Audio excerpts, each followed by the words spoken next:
Bueno, buenas tardes, doctora. Mi nombre es Rina Gisela Guillén. Estudio la carrera de Ingeniería Agroindustrial en la Universidad Nacional Autónoma de Honduras.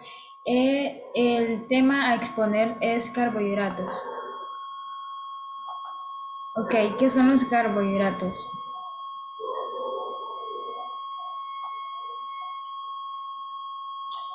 Eh, son unas biomoléculas que también toman los nombres de carbono, glucósidos, azúcares o sacáridos, aunque los dos primeros nombres son los más comunes y empleados. No son del todo precisos, ya que no se tratan estrictamente de átomos de carbonos hidratados. Estas moléculas están formadas por tres elementos fundamentales que los podemos ver ahí en la fórmula general, que son el carbono, el hidrógeno y el oxígeno. Este último es de los más bajos.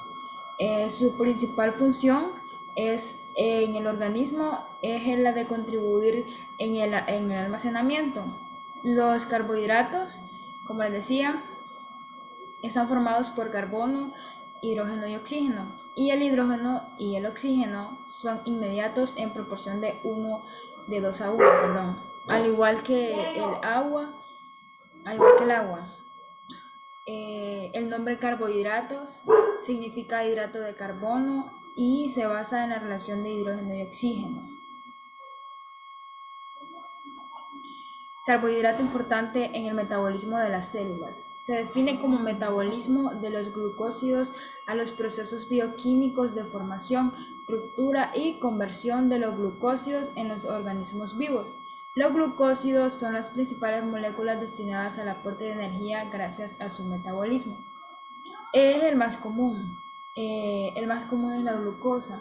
Es el más metabolizado, es el más metabolizado por casi todos los metabolismos conocidos y en su mayoría son elaborados por las plantas durante la fotosíntesis.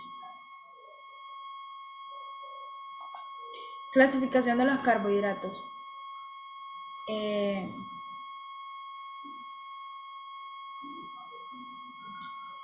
Existen 4 tipos en función de su estructura química: monosacáridos, disacáridos, oligosacáridos y polisacáridos. Los monosacáridos son los más simples, ya que están formados por una sola molécula. Esto los convierte en la principal fuente de combustible para el organismo y hace posible que sean usados como una fuente de energía y también en biosíntesis o anabolismo. Los disacáridos son otro tipo de hidrato de carbono, como indica su nombre, y están formados por dos moléculas de monosacáridos. Estas pueden hidrolizarse y dar lugar a dos monosacáridos libres. Entre los disacáridos más comunes están la sacarosa, la lactosa, la maltosa y la celuliosa. Ahí tengo algunos ejemplos en las imágenes de lo que les estoy hablando. Los polisacáridos. Estos son cadenas de más de 10 monosacáridos cuya función en el organismo se relaciona normalmente con los labores de estructura o de almacenamiento.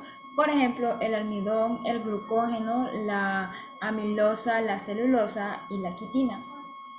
Seguidamente, los oligosacáridos. La estructura de estos carbohidratos es variable y pueden estar formados por entre 3 y 9 moléculas de monosacáridos unidas por un enlace y que también se liberan cuando se lleva a cabo un proceso de hidrólisis. En muchos casos, los oligosacáridos pueden aparecer unidos a proteínas y dando lugar a lo que se le conoce como glucoproteína.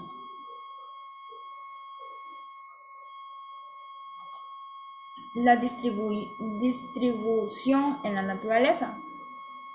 En la naturaleza, los carbohidratos actúan como almacén, representan el material que capta energía del sol y permite que utilicen los seres vivos a partir del dióxido de carbono y agua. Las plantas sintetizan los carbohidratos en procesos denominados fotosíntesis, que es la que todos nosotros conocemos. Este es un proceso que todos llevamos a cabo por medio del sol, o mejor dicho, las plantas son las que lo llevan también a cabo por medio a cabo del sol, lo cual la clorofila es la que absorbe la energía mediante el sol y la transforma en energía química. Ahí la planta absorbe el agua por medio de las raíces. Esta también, está también el dióxido de carbono que entra por los poros de las hojas y es lo que hacen, esto es lo que hace el oxígeno y la glucosa. Se junta el agua y el dióxido de carbono y a través del sol que genera energía solar hace reacción y todo se transforma en glucosa más oxígeno. Reacciones químicas de los carbohidratos. Deshidratación, oxidación, que la oxidación es una reacción química que produce una sustancia que se produce cuando una sustancia entra en contacto con el oxígeno y con cualquier otra sustancia oxidante. La fermentación y formación de éster. Eso ha sido todo. Muchas gracias.